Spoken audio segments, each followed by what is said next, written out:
a Genebra agora conversar com o nosso analista de assuntos internacionais, o Renato Machado. Renato, seja bem-vindo ao Poder Expresso. Conseguimos dividir tela aqui com o Renato nessa câmera ou vou para 2? Acho que eu vou para 2, porque aí eu recebo ele aqui no telão. Renato, bem-vindo ao Poder Expresso. Não sei se você estava acompanhando, um pouquinho antes a gente estava ouvindo o Hussein Khallout, que foi assessor da presidência da República aqui no Brasil, e ele estava criticando muito a Europa. Diz que a Europa estava sendo muito omissa na questão da Venezuela, que se o Trump invadisse a Groenlândia, como é que eles iam usar 2 pesos e 2 medidas? Como é que está a reação da Europa por aí?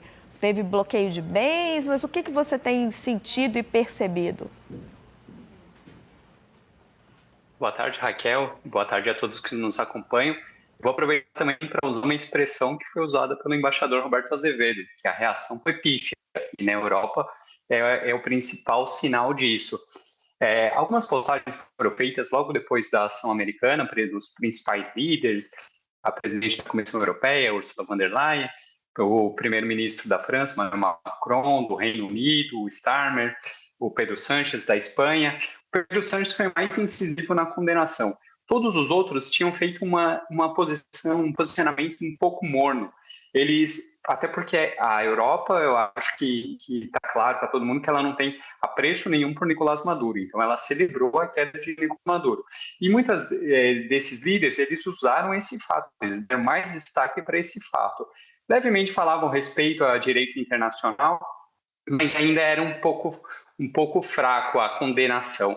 Hoje a gente viu no Conselho de Segurança uma posição diferente. Já não eram os líderes, eram os representantes, os diplomatas representantes, mas aí entra na questão que você acabou de mencionar, entra a questão da Groenlândia. Eu acho que isso teve grande impacto nessa mudança de postura, que agora todo mundo começou a condenar. O presidente Emmanuel Macron é o grande exemplo disso. A primeira postagem dele, ele não mencionava nada da ação do Trump, ele simplesmente festejava uma Venezuela sem Nicolás Maduro.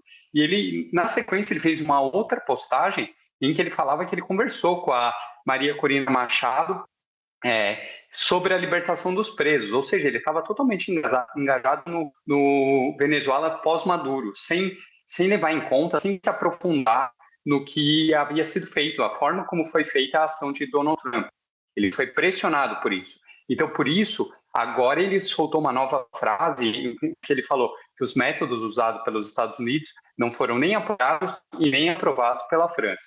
E teve uma postura muito semelhante ao representante francês no Conselho de Segurança. Mas ainda é muito aquém do que uma ação militar contra um Estado soberano ela mereceria. No caso da Rússia, por exemplo, os europeus, eles, até por ser aqui do lado, eles reagiram de uma maneira muito mais forte, muito mais condenatória em relação à ação, no caso de Vladimir Putin. Renato Machado, muito obrigada pela sua participação aqui no Poder Expresso. Amanhã a gente conversa mais, meu caro. Perdão por essa conversa tão curtinha hoje.